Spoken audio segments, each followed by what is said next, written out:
Ukraine's victory is important for global stability. So I've been going to Ukraine for almost 40 years. The Russians pledged and promised to respect their international borders. They broke the agreement. They were stopped by the Ukraine because of their courage and because of their commitment to their country and because of the fact that they had no desire to be part of Russia. I think it's very, very much important that Americans and American government really see everything what's happening on the ground. A people that has courage and love for their country are tougher than they thought they would be. Ukrainian nation is really fighting for the freedom.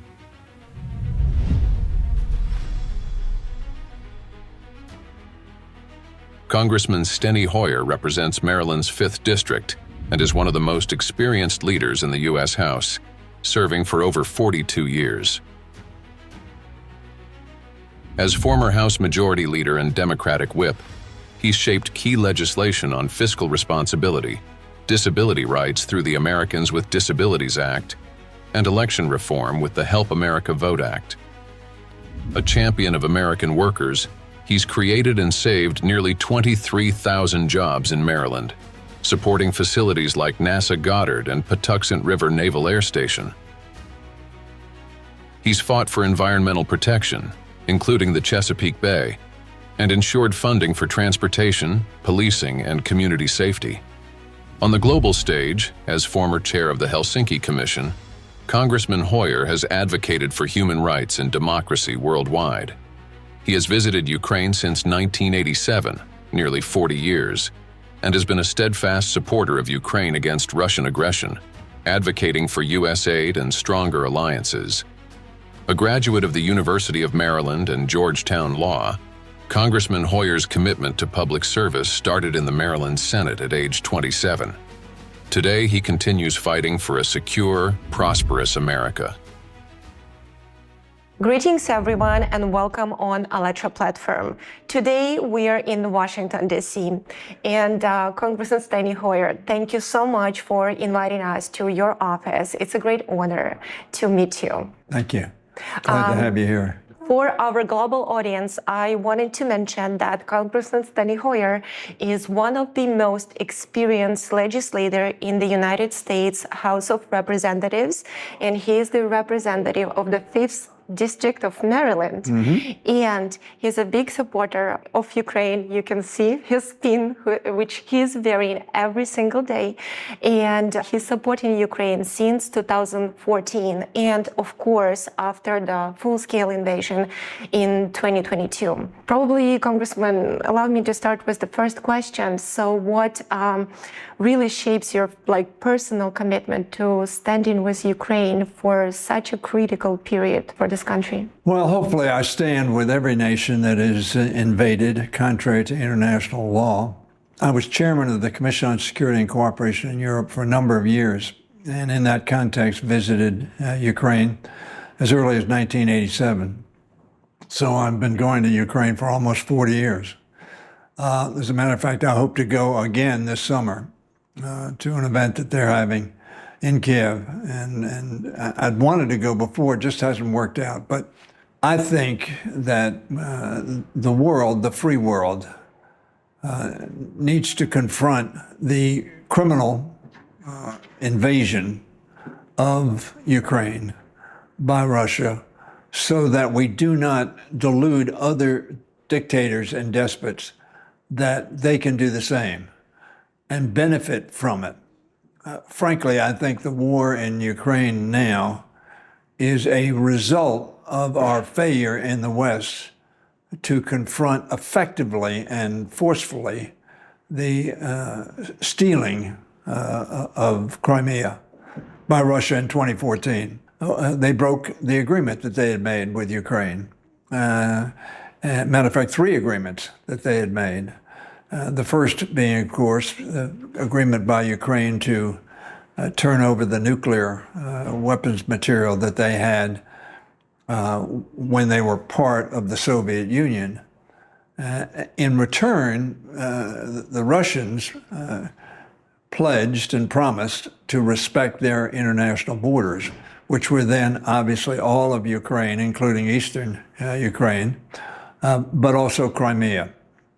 And when the Russians put that aside, violated their promise, and invaded and took Crimea illegally, we should have acted. And failing to act, we gave Putin the thought that he could act in eastern Ukraine as well. Now, of course, he thought he was going to have a very quick victory in Kiev. As a result of the Russian invasion, the courage and commitment of the Ukrainian people was tested, and they prevailed. And the Russians had to withdraw. And they came back into eastern Ukraine, of course, and notwithstanding their profession of great power, come up a country that was smaller than they and not as well armed initially as they were stopped by the Ukraine because of their courage and because of their commitment to their country and because of the fact that they had no desire to be part of Russia. It was their courage, as well as my commitment to international law, that led me to be a very strong supporter. As a matter of fact, in 2014, I was critical of the failure of the entire West, not just the United States, but the West, to respond in an effective way. Yes, we put some sanctions on. Yes, we had slaps on the wrist. But it was not enough to convince Putin that if he invaded, as he did some years ago, that he would meet the resistance that he has. And I'm proud of our own country in responding. I'm proud of the Europeans for responding, and very, very proud of the courage and resilience of the Ukrainian people. Thank you very much for your support. Thank you for these kind words. And really, Ukrainian nation is really fighting for the freedom. And thank you for all those years, and thank you for coming to Ukraine. I think it's very, very much important that Americans and American government really see everything what's happening on the ground and understand that you're the one who. Let me just add. I'm a very strong believer. This is not just important for Ukraine. This is important to send a message that we want a world governed by law, governed by treaties, governed by United Nations commitments and premises, and that Ukraine's victory is important for global stability, and certainly Western stability. And the fact that other nations believe that at least NATO, the United States, Canada, other free nations like Australia and Japan and South Korea will respond to international law breaking decisively. I also wanted to mention that actually you were the one who always make sure about bipartisan consensus on the foreign policy. And here is the question, how much is that important right now to make sure bipartisan support for Ukraine continues, and what message does it send to the world when we show the bipartisan support? Well, first, let's look at, we've had 12 votes. Some more than that, but at least 12 votes, directly on point of supporting Ukraine.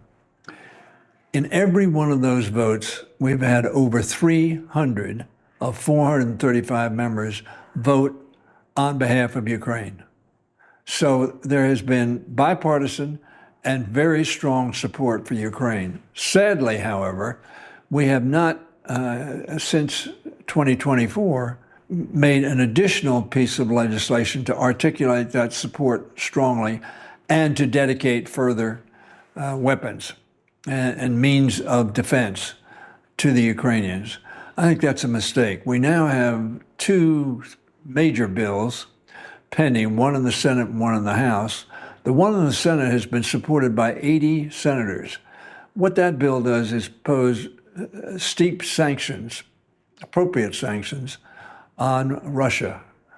But it does not mention Ukraine. The bill that Greg Meeks and Greg Meeks, the ranking member on the Foreign Affairs Committee, have co-sponsored with a number of other members, some 50 other members, speaks specifically and pointedly to our support of Ukraine, our support of NATO, and our willingness and determination and authorization of putting additional resources into Ukraine's defense and hopefully ultimate victory. Let me add for your listeners or viewers, in the Congress you can introduce a bill, and if the committee doesn't report it out to the floor so you can vote on it, there is a procedure we call discharging, taking the bill out of committee. And it takes 218 votes, which is half plus one of the members of the House of Representatives. Right now, we have 217 signatures on a bill to get the Ukraine Support Act to the floor. We only need one more. Every Democrat has signed that. So there are no more Democrats to sign.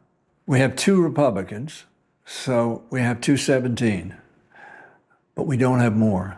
But there are many, many more Republicans who have voted in the past to support Ukraine, who profess strong support for Ukraine and profess a desire to confront Russia and make sure that Russia does not win and take any geography from Ukraine. Unfortunately, we're having trouble getting one more Republican. So I would urge your viewers, if they care about this, if they think this is the right thing, to urge any Republican members of the House of Representatives they know, sign the petition to discharge the Ukraine Support Act. Because if it gets to the floor, talking about bipartisanship, I am convinced we will have a large number of Republican votes and an overwhelming, perhaps unanimous vote of Democrats, which will mean it'll get well over 218 votes, and we'll send it to the Senate. And when we send it to the Senate, it will, I think, jar loose action in the Senate, which has now been pending for over a year. They've had a bill that's supported by 80 senators sanctioning Russia, and that they haven't brought that bill to the floor. My view is they haven't brought it to the floor because the president doesn't want it on the floor, which I think is unfortunate. We're confronting Iran right now, which is a terrorist government. We have not confronted Putin as we ought to confront him, because he is an international lawbreaker, an international terrorist, if you will, killing people on a regular basis in Kiev, civilians, hitting apartment buildings, hotels, other commercial developments, and putting at risk civilians. That's a war crime. And the failure to confront Putin effectively is giving aid and comfort to him and to those who support his efforts. Congressman Hoyer, what do you think? I would like to maybe also switch to support of Ukraine and in a way of its recovery and development. So what do you think beyond the military assistance also? What kind of areas of the cooperation you see that Ukrainians will need for its recovery? Well, first of all, by putting a bill on the floor, either in the Senate or the House, that will have a very positive psychological effect on Ukraine to say, we have not abandoned you, we're still for you, and we're going to continue to help you defeat the invading enemy. So that's number one. Number two, they're going to need very substantial economic help. I am for using the resources that Russia had stashed in Europe, if you will, for reconstruction. They've caused the destruction, physical, emotional, and yes, many, many lives. And the money that they've had, which has been sequestered now, has been frozen, we ought to start using that and continue to use it for the reconstruction and rehabilitation and investment in Ukraine. Furthermore, economically, we ought to invest in Ukraine. We've got to stabilize the situation in Ukraine. We've got to get Russia out of Ukraine so that there is a confidence that people can invest there with safety But then we ought to invest in Ukraine. The president has talked about having some joint ventures. Ukraine has a number of very important resources, but we ought to have a bargaining on an even keel. And what I mean by that, not the United States come in and say, we're going to take this from you. No, we ought to have a commercial, fair agreement, and we'll purchase resources from Ukraine. The world purchases a lot of food from Ukraine. One of the food baskets of the world is Ukraine. We need to make sure that is safe and they can ship their products to people with safety. And we have to, my own view would be, I think Ukraine ought to be a member of NATO, and I think they ought to be a member of the EU. That's their real protection, being part of a defense and economic association that allow them to grow with security. That's what I was actually about to ask. How do you see the future role of Ukraine in the international community, and what potential do you see it as a contributor to global security, to democracy, and to economical partnerships? Well, obviously, Ukraine is a democracy. It's not a perfect democracy. The United States, according to the president and some others, is not a perfect democracy. But Ukraine is a democracy. Ukraine is worthy of being a part of NATO and a part of the European Union. And they have shown themselves to be extraordinarily courageous people who love their country. And they would be a great asset to NATO. Ukraine has not been, is not now, a threat to Russia, no matter what Putin might say. That's the excuse he used, that somehow it's right. NATO has never invaded Russia. NATO has been a defensive alliance for its entire existence over 75 years. And Russia's using NATO's presence as a pretense for saying they're at risk and at danger is not credible. And I think that Ukraine's addition to NATO and to the EU would be an extraordinary positive effect, just as adding Sweden and Finland to NATO was a great positive effect. We ought to add Ukraine, and I might add, we ought not to allow Putin to tell us who can be members of NATO or not, or of the EU or not. Frankly, it's none of their business. If they're not a threat to others, I don't think they'll be threatened. And if you ask almost every European leader, they are very fearful that if Putin prevails in Ukraine, that they will not be satisfied, and they will want to, Putin, will want to add other European countries to the Soviet orbit. I use Soviet advisedly because he wants to reestablish empire. And you mentioned also before, and everyone can say that really Ukrainian courage and resilience really inspired like millions and billions across the world. Yeah, it's incredible. What do you think actually democratic societies and political leaders, what kind of lesson they can learn from Ukraine's experience during this war? Well, first of all, they have learned that a people that has courage and love for their country are tougher than they thought they would be. Again, I said a few minutes ago that the world expected, and Putin expected, Kiev to be overrun in a matter of days. Probably not hours, but a matter of days, less than a week. And that there would be installed in Kiev a Ukrainian leadership that was subservient to Russia. And the world saw how important it was to have a country that believes in itself respond, because if they did so with the courage they did, outgunned at the beginning, and nevertheless winning and not only reversing, but driving out the invaders for a period of time from the place of invasion north of Kiev.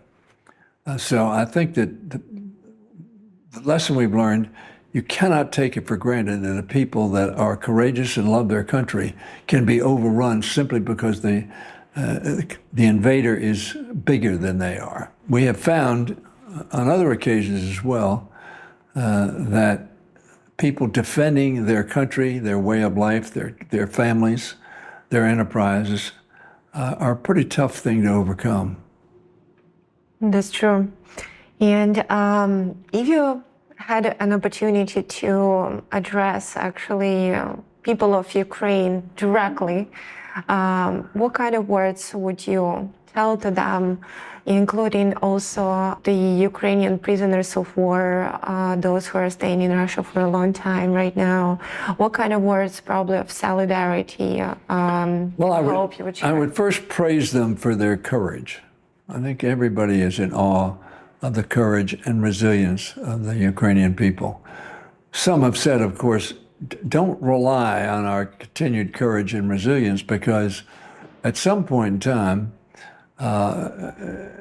and it's been years now that they have kept the faith.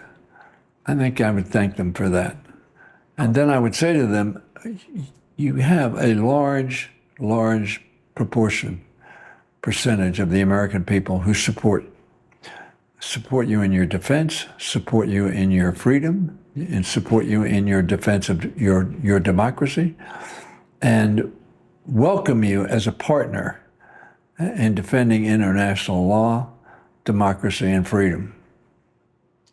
Thank you very much, Congressman Hoyer. It's a big pleasure. Thank you so much for your words, for your support, for standing with the Ukrainian people. Thank you for all your incredible work. It was such a pleasure to talk to you. Thank you for finding time out of your busy schedule. We know how hard it is, but thank you so much for finding this time and talk to us today. It was a pleasure. Thank you very much.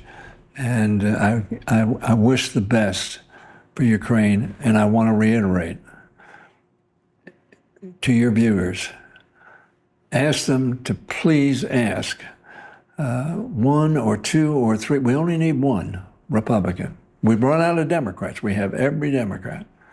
And I say this not in a partisan sense. I say it because we need 218. Because if we bring a bill to the floor, the Support Ukraine Act, it will pass. Because the majority of members are for Ukraine, defending Ukraine, and in opposition to Putin and his Russian army. Thank you so much. You're welcome. Thank you. Thank you. Good to be with you.